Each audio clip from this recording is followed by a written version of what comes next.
Bismillahirrahmanirrahim. Assalamualaikum warahmatullahi wabarakatuh. Innal hamdalillah nahmaduhu wa nasta'inuhu wa nastaghfiruh wa na'udzu billahi min syururi anfusina wa min sayyiati a'malina may yahdihillahu fala mudhillalah wa may yudlil fala hadiyalah. Asyhadu an la ilaha illallah wahdahu la syarikalah wa asyhadu anna Muhammadan abduhu wa rasuluh. Allahumma shalli wa sallim ala nabiyyina Muhammad wa ala alihi wa sahbihi ajmain wa man tabi'ahum bil ihsani ila yaumiddin. Allah Ta'ala fil Qur'anil Karim, a'udzu billahi minasyaitonir rajim. Bismillahirrahmanirrahim. Qul huwallahu ahad, Allahus samad, lam yalid wa lam yulad wa lam yakul lahu kufuwan ahad. Bapak-bapak yang berbahagia, marilah kita pertama memanjatkan syukur kepada Allah Subhanahu wa taala yang telah memberikan nikmat yang begitu banyak dan terutama nikmat iman kepada kita semua, sehingga pada malam hari ini kita bisa berjumpa dalam majelis ilmu yang mulia, berada dalam taman-taman surga. Kemudian semoga salawat dan salam senantiasa tercurah kepada baginda Rasulullah Muhammad SAW beserta kepada keluarganya, para sahabatnya, dan juga kepada orang-orang yang mengikuti beliau sampai akhir zaman. Alhamdulillah, sampailah kita pada malam yang keberapa ini Pak? Dari tadarus ini sudah hampir 2 tahun, Cek. Alhamdulillah, saya ucapkan barokallah kepada semuanya atas istiqomahnya sehingga sampai pada detik ini. Mudah-mudahan Allah selalu memberikan petunjuk pada kita untuk istiqomah melakukan terus, termasuk kebaikan-kebaikannya lain. Kita belajar dan belajar terus sehingga kelak bisa memetik hasilnya di kampung akhirat bersama-sama, insya Allah. Amin. Bapak-bapak yang berbahagia, pada hari-hari ini ya, kita hidup di dunia, dikatakan oleh para ulama juga bahwa kehidupan ini adalah penjara bagi orang-orang mukmin. Kenapa dikatakan begitu? Karena ya seperti di penjara, manusia tidak bisa seenaknya untuk memenuhi kebutuhannya atau memenuhi keinginannya atau pergi kemana-mana ya. Mereka terkotak dalam satu tempat yang terbatas dan tidak bisa memenuhi kebutuhan semau-maunya. Begitu juga kaum mukmin. Kaum mukmin yang hidup di dunia, walaupun punya banyak kemauan, dia akan dibatasi oleh keimanannya kepada Allah, sehingga tidak bisa melampiaskan syahwatnya semena-mena ya. Pengen ini itu terbatas. Mau harta yang banyak boleh, tapi batasannya harus dengan mencari jalan yang halal. Mau istri yang banyak boleh, tapi kalau mampu gitu. Kalau nggak mampu jadi zolim. Maksimal 4 gitu. Ya. Memang itu syariat. Artinya kita kaum mukmin hidup ini dibatasi oleh syariat Allah, syariat Islam itu. Sehingga tidak bisa semau-maunya, sebagaimana Allah mengatakan dalam surat Al-Mulk ya, yang artinya bahwa manusia itu akan diuji. Sesungguhnya Allah yang menciptakan kehidupan dan kematian untuk melihat siapakah, untuk menguji kamu dan melihat siapakah yang terbaik amal-amalnya itu. Jadi Allah yang menciptakan hidup dan mati ini memang untuk menguji kita, menguji manusia. Kenapa? Ya terserah Allah. Allah yang punya kita ini, kita kan milik Allah ya. Jadi Allah mau menguji ya itu memang terserah Allah. Kita ini sebagai hamba ya bisanya ngikut saja. Kemudian di hari-hari ini kaum muslimin kalau melihat di belahan dunia yang lain, saudara-saudara kita itu dalam kondisi yang nestapa ya saudara-saudara.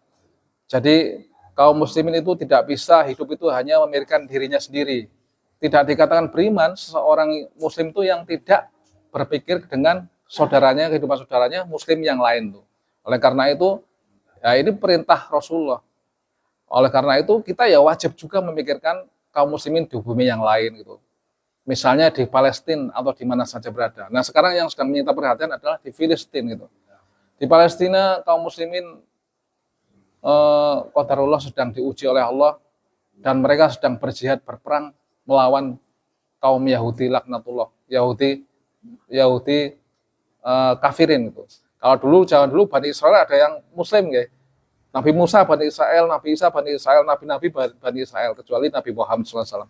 Mereka pendahulu mereka adalah orang-orang beriman gitu. Dulu Bani Israel adalah orang-orang yang terpilih oleh Allah, tapi sekarang ini penerusnya setelah mereka begitu banyak melakukan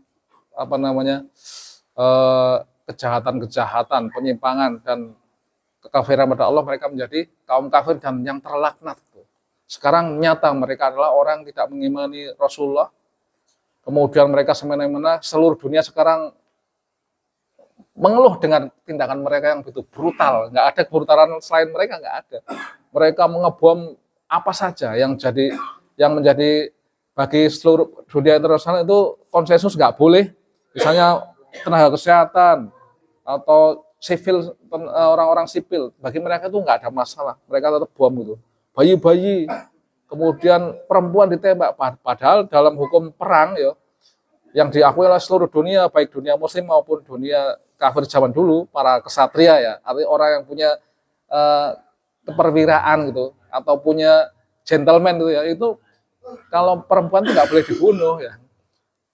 Kemudian orang-orang tua renta, kemudian anak-anak dan perempuan nggak boleh. Tapi ini orang Israel tidak peduli.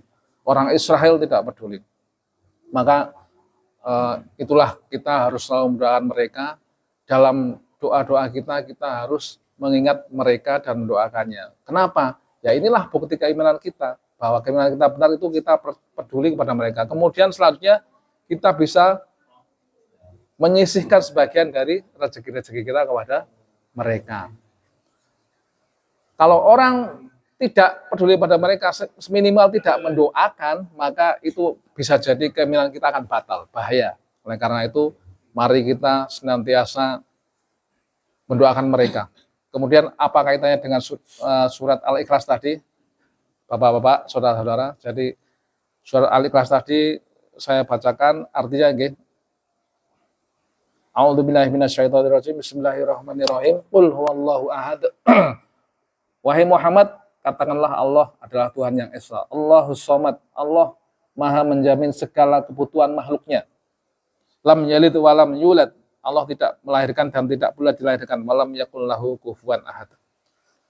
Ini Al-Quran ayat yang luar biasa ya, yang bisa menjadi pegangan kita kaum muslimin ketika sedang dalam kondisi kesulitan bagi saudara kita dan bagi kita, bagi para pejuang nafkah diantaranya. Kita ini kan semua pejuang nafkah ya, bapak-bapak yang menjamin tegaknya tulang punggung dapur keluarga. Pada hari-hari ini juga di Indonesia, ya mungkin hanya saya merasakan jual beli itu berat untuk mendapatkan kebutuhan sehari-hari harus jauh berbeda dengan dulu sekarang. Nah, oleh karena itu pegangan kita apa supaya kita tetap fight, tetap bersamaan, yaitu surat ini. Kalau saya sering membaca surat ini, terutama ayat yang kedua, Allahus Shomad, saya selalu ingat-ingat bahwa Allah tempat bergantung makhluknya. Allah Maha menjamin segala kebutuhan makhluknya. Dengan ini maka ya sudah, kita berusaha saja, insya Allah Allah akan mencukupi. Ya memang inilah ujian di dunia. Sebagaimana janji Allah, Allah akan menguji kita dengan sedikit kesulitan, kekurangan buah-buahan, harta, dan jiwa gitu. Ya diantaranya adalah kita itu kekurangan harta itu ya itu. Karena kalau seperti saya harus bekerja setiap hari, maka harus bekerja terus. Nah, maka kita harus ingat-ingat ayat ini supaya kita semangat bahwa sesungguhnya yang mengatur semua ini Allah. Yakinlah ketika kita sudah berusaha sekuat mungkin gitu, kemudian sudah berdoa, pasti Allah tidak akan mensia-siakan. Dan ini menjadi penyejuk hati bagi kita, bagi saya gitu. Saya kan juga bapak-bapak semua gitu, untuk tetap berusaha. Dan ini juga saya yakin yang menginspirasi kaum muslimin di Palestina, sehingga mereka tetap melawan ketika disuruh menyerah. Saya kira kalau mereka mungkin menyerah ya sebagai manusia biasa, apakah Dunia maklum enggak? Maklum enggak? Tapi kan tetap enggak begitu toh. Artinya mereka percaya Pak. Qul huwallahu ahad, Allahus samad. Bahwa Allah lah tempat bergantung. Saya tidak akan pergi, saya akan di Palestina ini, pergi kami hanya ke surga. Gitu. Artinya kami akan tetap berjuang. Walaupun dibom, walaupun diapakan, kami akan tetap berjuang. Sesungguhnya ayat inilah ayat yang membuat kita merdeka. Ketika kita menggunakan ayat ini, maka kita akan menjadi merdeka tauhid kita, pikiran kita. Ketika kita sudah yakin, ketika manusia sudah yakin bahwa Allah lah yang menjamin rezeki, maka pikiran kita menjadi merdeka. Ketika pikiran kita merdeka, maka insya Allah kehidupan kita akan merdeka juga. Tanah kita juga akan merdeka, negara kita akan merdeka. Percaya enggak? Kalau dulu nenek moyang kita tidak percaya dan yakin bahwa Allah tempat bergantung untuk memerdekakan negeri tercinta ini, kira-kira bisa merdeka enggak? Tapi karena saya yakin nenek moyang kita, pahlawan-pahlawan kita juga berjuang seperti kaum muslimin yang lain berjuang, dan yakin bahwa Allah yang akan memberikan pertolongan. Sebagaimana tadi dibaca di surat Al-Baqarah tentang Jalut ya. Mereka mengatakan Robbana afrik alaina sobron. Ya Allah, tuangkanlah kesabaran bagi kami. Wasabit akdamana, dan teguhkanlah langkah-langkah kami. Wangsurna al qaumil kafirin, kemenanganlah kami terhadap orang-orang kafir. Maka kita harus jadikan ini ayat ini sebagai pegangan kita untuk menempuh kesulitan-kesulitan, dan yakinlah dengan ayat ini membuat pikiran kita menjadi merdeka, kemudian tetap bersemangat. Saya kira gitu aja Pak ya, yang sedikit. Mudah-mudahan menjadi renungan kita dan menjadi tetesan embun penyejuk bagi kalbu kita. Billahi taufiq wal hidayah. Wassalamualaikum warahmatullahi wabarakatuh.